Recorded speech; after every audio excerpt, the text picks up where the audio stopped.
It is my honor and privilege to extend a warm welcome to you all esteemed participants as we gather here in Zambia for the ACP EU Development Minerals Forum under the theme Sustainable and Inclusive Mineral Value Chains Development, South-South Cooperation and Knowledge Sharing.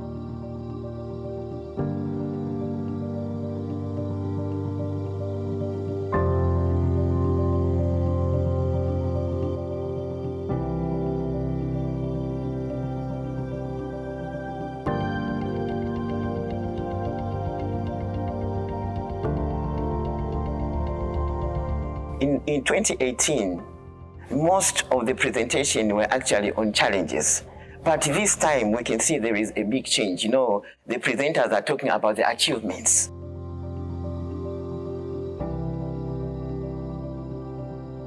In Tanzania, we estimate to have close to 6 million artisanal and small-scale miners who are mining different minerals. What I'm taking from the training here in Zambia, artisanal and small-scale miners, we can't remain small forever. We need to grow.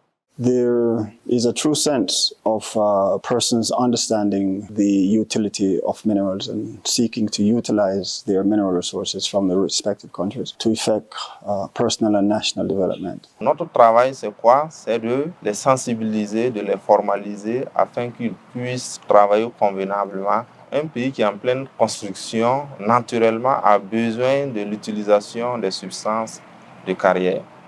Parce que ce que je retiens et qui a beaucoup attiré mon attention, c'est les aspects environnementaux, notamment le toolkit qui a été présenté par l'équipe de Zambie et tout ce qui est lié à l'impact des activités minières sur la forêt au Cameroun sont des éléments, moi je pense, que sur lesquels le programme doit encore construire davantage pour que la ruée vers l'extraction ne crée pas plus de dommages environnementaux. Les deux doivent aller de pair pour qu'on évite une catastrophe environnementale. Mais je pense que la prise de conscience est déjà là, réelle, à partir de ce forum.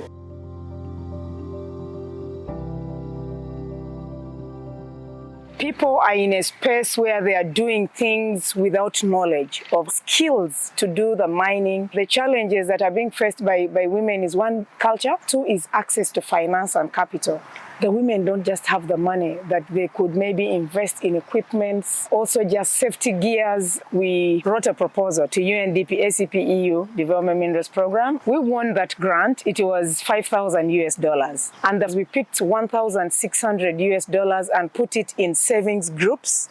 We split the money in 3 village savings groups. And that became our very big success story because it is 2 years down the road. This is the 3rd year. We still have that money. The money is growing. We share the profits and retain the original capital. So the money is growing and it has boosted business because part of the money we use to train the women on occupational health and safety. We train the women on first aid.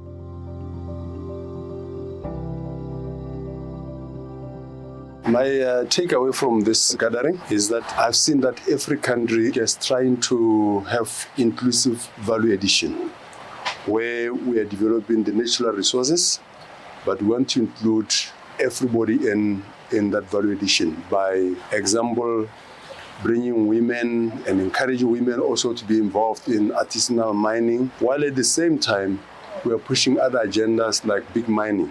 And therefore, to me, I feel that is where we should be because it will reduce the disparity between the high income and the low income people. And it's really making sure that everybody now has got a meaningful participation in the economy and to reduce poverty.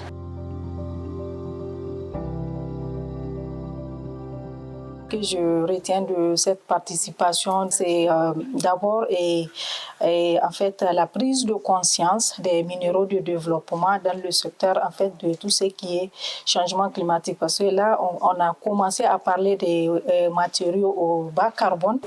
J'avoue que ces 3 jours de partage d'expérience l'on a beaucoup appris. Nous avons vu ici des briques fabriquées localement des Cameroun, des briques, des pavés fabriqués localement, des pierres taillées sur place qui peuvent être aujourd'hui la fierté de tout un pays, de tout un continent. The one thing that I loved so much during this forum was how the presentation that was done with adding waste to development minerals. I've learned a lot.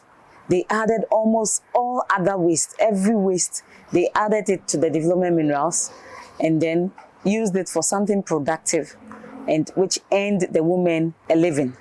And it's something that I'll take home and we want to implement it back home.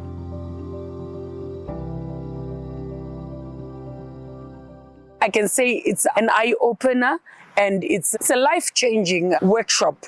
My favorite session was on the geology, the mapping, which I felt is very important for the governments to have the cadastre, to have the mapping and the geology. This just opened my eyes, and if it's done properly, the ASM sector will be a very good sector.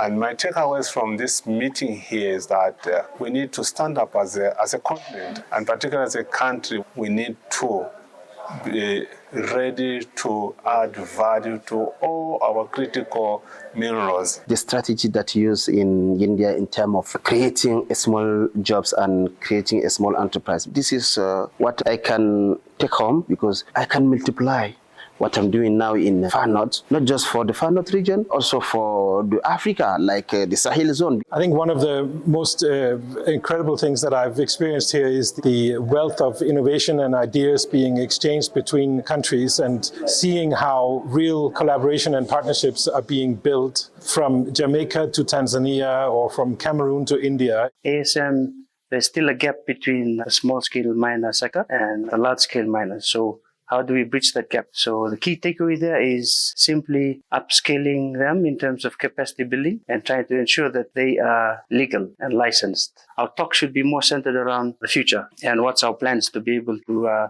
restore and build the capacity of the generations to come. And also the idea that a mindset change is also something important for us to change the mindset of the younger generation today, to be mindful of the mistakes that we've done today and in the past, that they will not repeat it in the future when it comes to extractive mining. It is with great satisfaction that we will be launching Phase 3 of the ACP EU Development Minerals Program during this forum, furthering our commitment to sustainable and inclusive mineral value chains.